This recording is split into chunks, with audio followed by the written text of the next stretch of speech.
Okay, thank you, Tess and everyone. This is Sarah Morrison. I think we'll go ahead and get started. It's just a few minutes after 3 o'clock, and we're grateful to all of you who were able to join us today.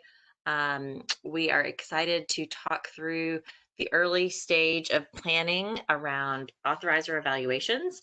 This is a new area of responsibility that the state board is beginning to take on, and we've been planning and preparing for a number of months now, and it feels significant to get to a place where we can have a webinar and walk through with many of you the progress that we've made in terms of planning for this new area of work and share with you some of the things that we anticipate happening over the course of the fall. Notably, we'll begin piloting these evaluations with several of our partner districts, and I think we stand to learn a lot together over the course of this early stage of implementation. So we're excited to walk through with you more of the details today.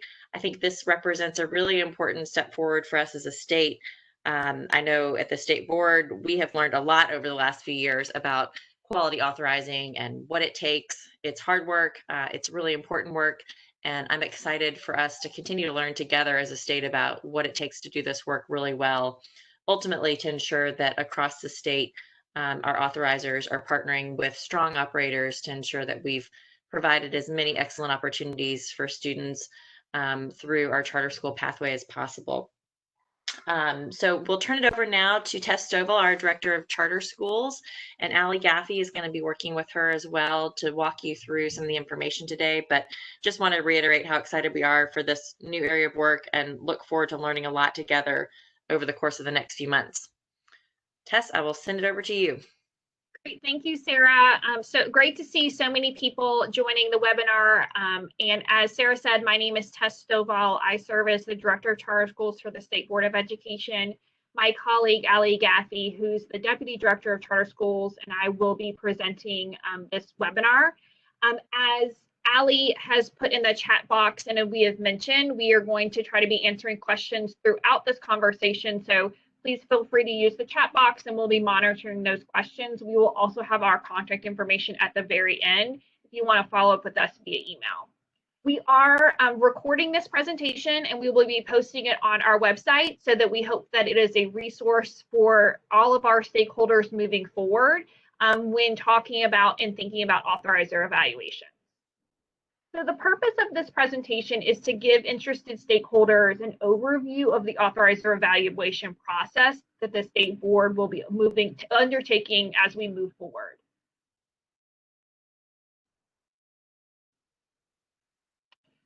So first, I think it's important to always ground us in the statutory charge around authorizer evaluation.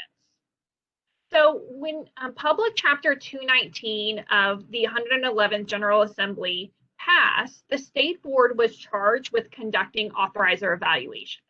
So this lies in statute under Tennessee Code Annotated 4913-145, and it says the following: that the state board shall ensure the effective operations of authorizers and evaluate authorizer quality, that the state board is charged with conducting periodic evaluations to determine authorizer compliance, and then the authorizer's failure to remedy noncompliance may result in the reduction of an authorizer fee. That is the entirety of what is in statute with regard to authorizer evaluation. So much of the work that the state board has undertaken over the last 9 months is to build out exactly how we will do that. The following authorizers in the state will be evaluated, and these are the totality of the authorizers currently operating or soon to be operating in the state. So we have our 4 district authorizers, which is Metro Nashville Public Schools, Shelby County Schools, Knox County Schools, and Hamilton County Schools, as well as our statewide authorizers, the Achievement School District, and then the Tennessee Public Charter School Commission, which is coming online next year. So I want to go over, before we dive into the actual evaluation process, to walk you through the steps that we took to get to where we are today. So first, it's important to know that the state board has not been doing this work alone. So we have partnered with Schoolworks, which is a national education consulting group, beginning in the fall of 2019 to develop the authorizer evaluation system. SchoolWorks has worked with 2 other states that conduct authorizer evaluations, Minnesota and Ohio. So we've really been able to leverage this national experience and kind of understand what's happening on a more national level when developing the system here for Tennessee.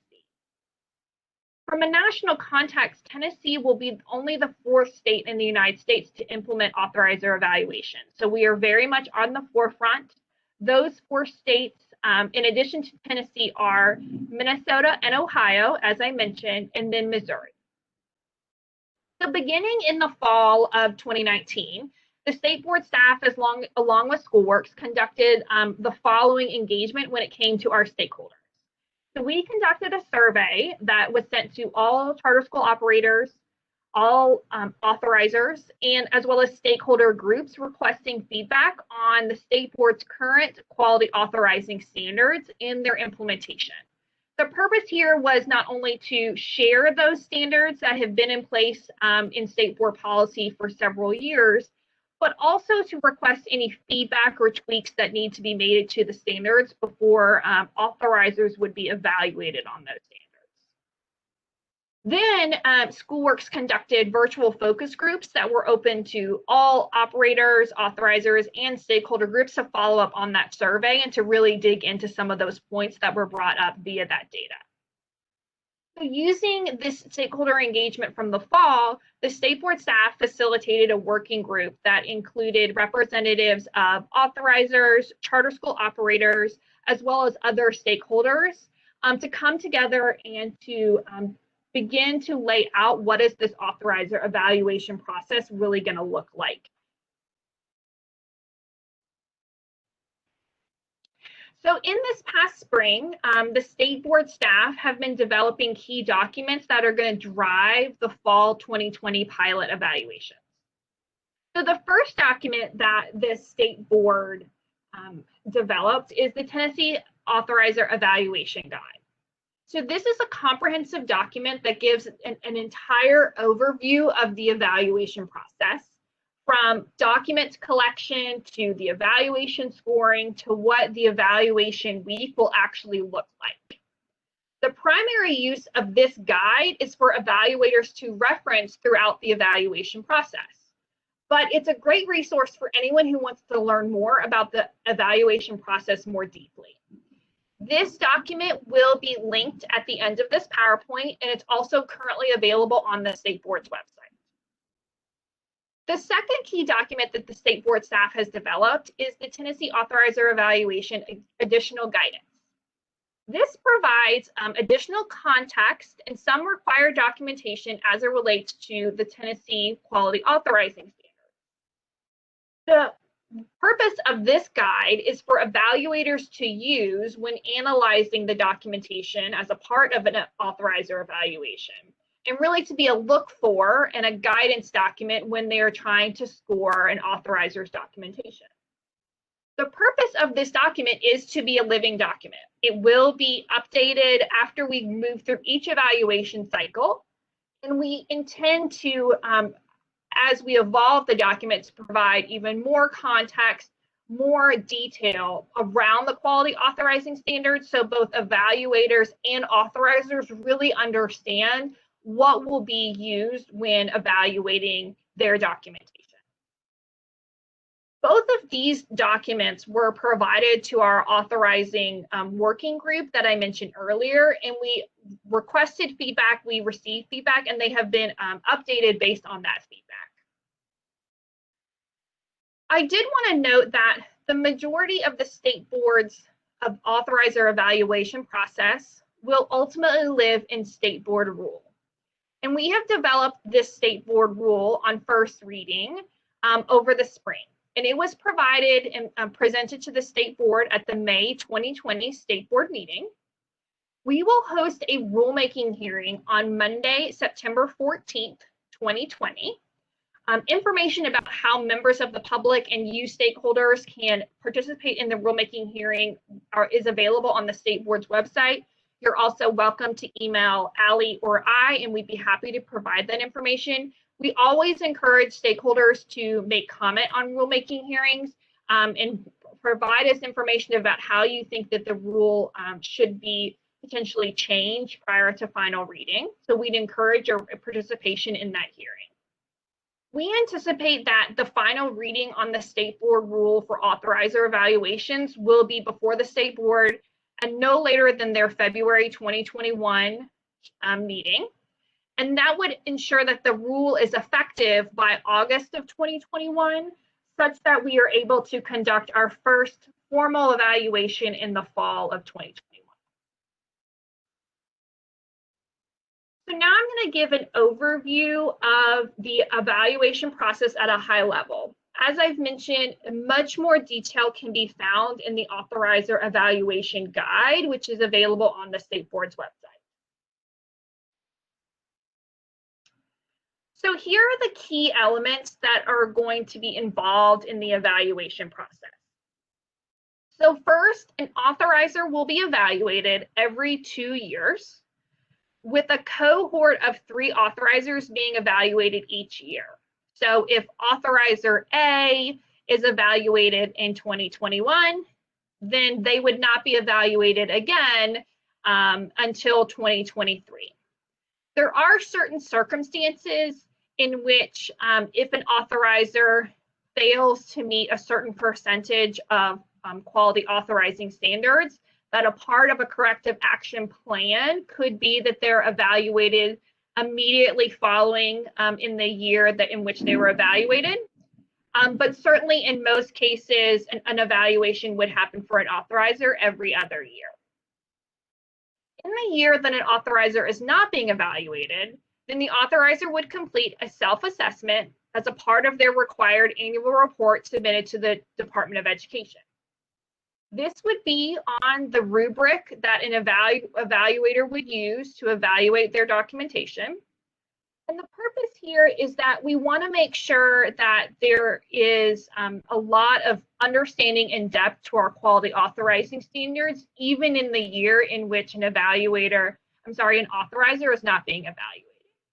So that there's a continuous improvement process, and that even when you are not being evaluated, you as an authorizer are doing a self-evaluation and you're really understanding the authorizing quality standards and figuring out how to implement them within your practice.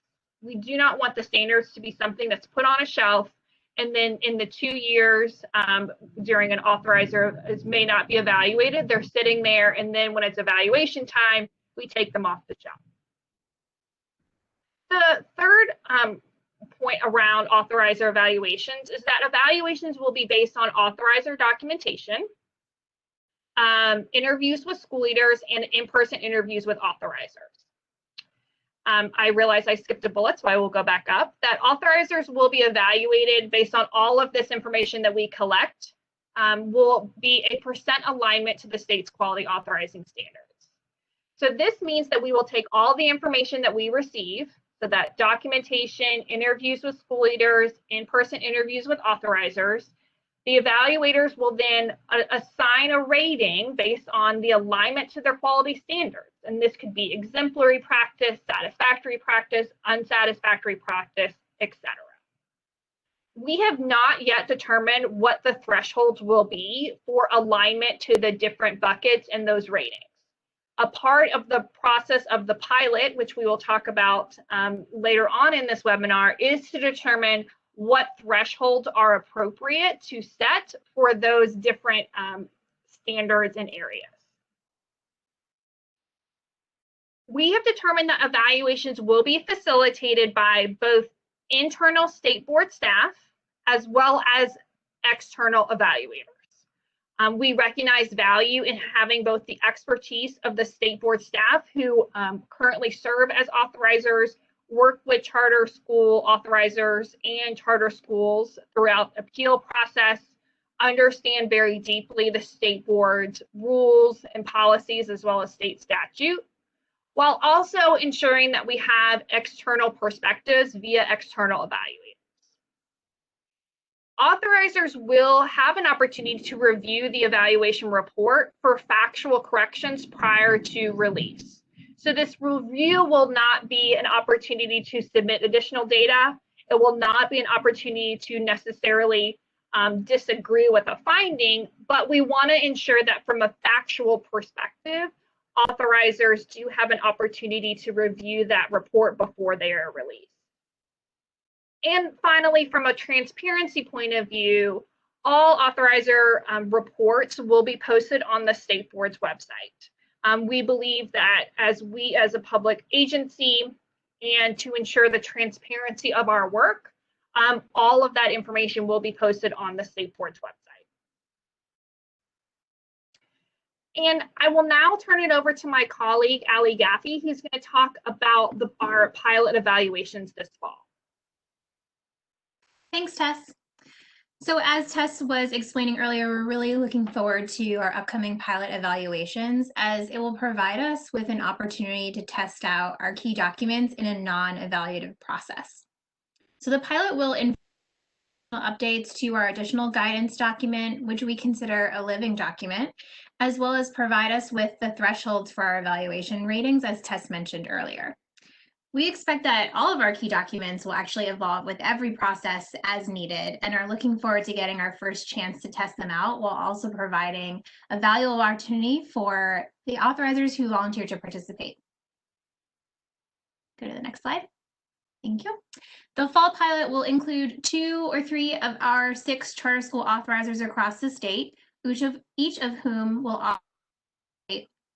And this will be a great opportunity for them to truly understand all that's involved in the evaluation process and to receive valuable feedback on their practices without the pressure of a formal evaluation. Through their participation this fall, each of these authorizers will complete their formal evaluation in 2022.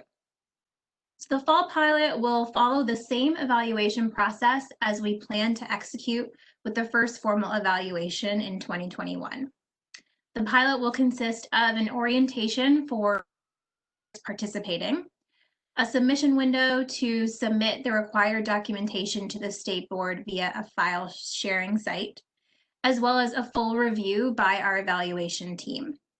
As Tess mentioned, the evaluation team will consist of both State Board staff as well as external evaluators who will be responsible for a full review of all the submitted documentation, setting aside a dedicated time with the authorizer to debrief that documentation, and hosting an interview with the authorizer's charter school leaders. The evaluation team will also be responsible for completing an evaluation report, which will be shared publicly at the end of the cycle.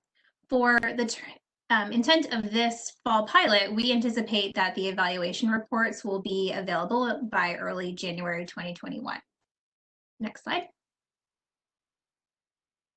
So we've shared a lot of information on this call already today. Provide you with a few resources and links to those documents that we discussed should you want to dig in further. Next. So this slide here includes links to our key documentation as well as State Board rule and policy that governs our process.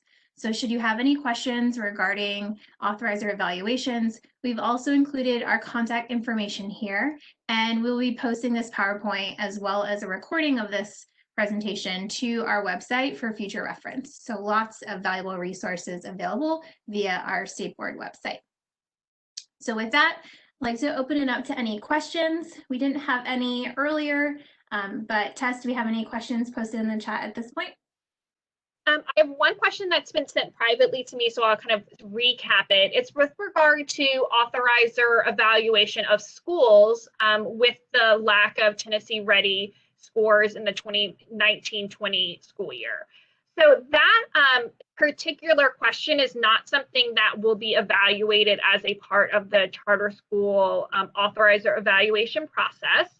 However, what we would be looking at when we think about evaluations of both, when we're looking at documentation regarding both performance framework and annual evaluations, is that we would say to an authorizer, provide us a copy of your performance framework.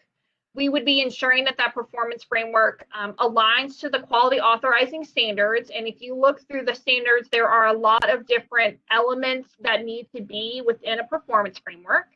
We would be looking to see if that aligned to statute. There are specific things that state statute require to be in a performance framework. And thirdly, we would be looking for implementation of that performance framework. So providing documentation for how did you analyze a school's performance data against your performance framework? How did you communicate to a school about the results of their data on that performance framework? If you had any intervention actions because of that, what did you do and how was that communicated to schools? Now, understanding that all of us authorizers are in a place where we do not have academic data for the 2019-20 school year, that is certainly something that authorizers will need to be working directly with their charter schools to determine how will they proceed with evaluations given the lack of data.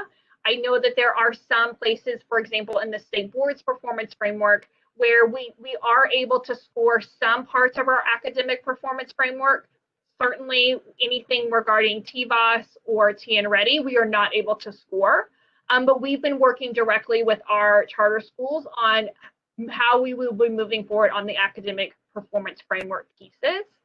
So certainly would encourage authorizers and charter school operators to be in communication, particularly in these challenging times, about how schools will be evaluated on the framework.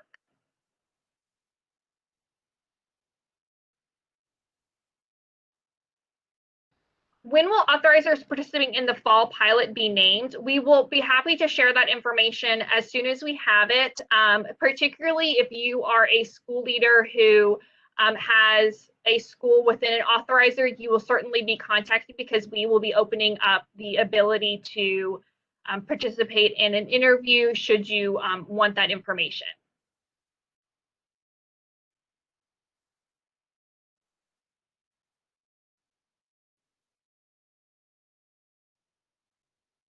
All right, well, I don't see any further questions at this time. I do want to encourage you all that Allie and I are always happy to hop on the phone, shoot some emails if you have any further questions. We are really excited about undertaking this process, really being a national leader when it comes to authorizer evaluations.